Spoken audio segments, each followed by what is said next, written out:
Thank you, Mr. Speaker. Will you please have the clerk report House Committee Sub 1? Clerk, please report. House Committee Substitute 1 to House Bill 566. Gentleman from Bourbon. Move adoption. Motion is for the adoption of House Committee Substitute 1. Is there any discussion of the committee substitute?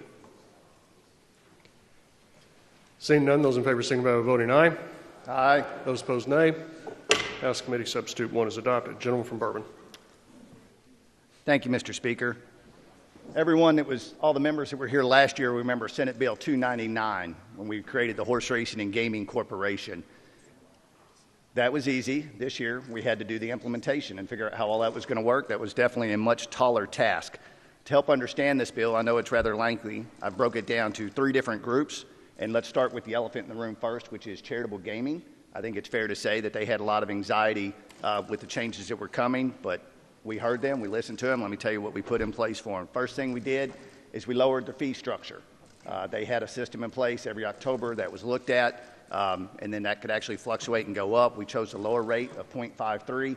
They asked us to lock that in statute, and that's what we're doing here. We increased representation on the board. They wanted to have 3 members on the board. We thought that was very much needed, so we're making that effective. Right now, they will get a 3rd representative on the board for that. Every piece of technology that charitable gaming has on July 1st, 2025, that will be locked into place. They had a fear that something could possibly be taken away from them, so we put that in statute here to make sure that they stay same on that. Also, there are some questions with common school districts and charitable gaming. So what we've done is we've created a charitable gaming license at the district level. So any club, any booster underneath that wants to have a charitable game and raise money for their club, they can simply have the district can apply for the charitable gaming license, and then like an umbrella, everybody else underneath it reports to them, and they file their quarterly reports, everything that's always been in statute for that.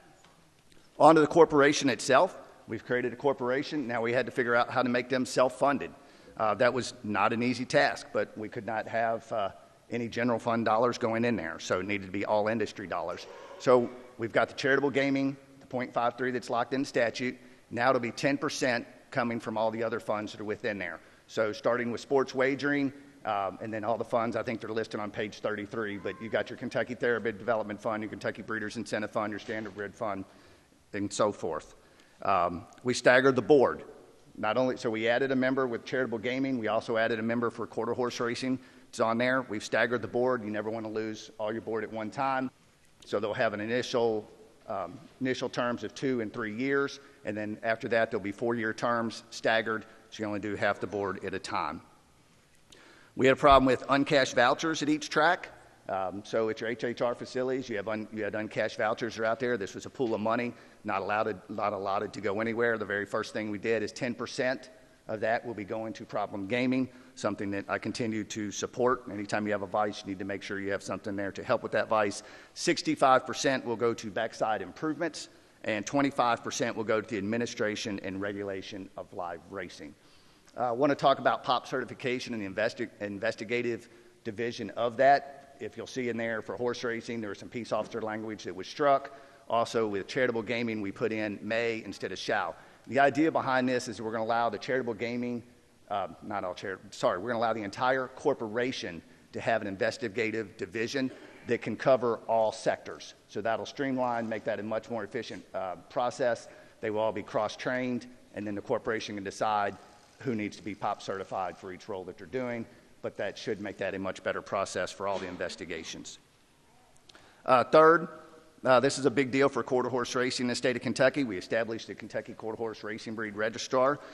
We also established a pathway to increase the number of quarter horse race mares that we have in the state. That number is very low. We have a track being built in Ashland. It's a big deal that we increase our quarter horse numbers. The mares, they are the economic driver on this. We needed a way to get the mares in here quickly.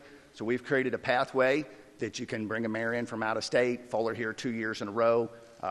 The Quarter Horse Racing Corporation, they're going to have to create some regulations to go with this as far as establishing what is accredited Kentucky quarter horse stallion, et cetera.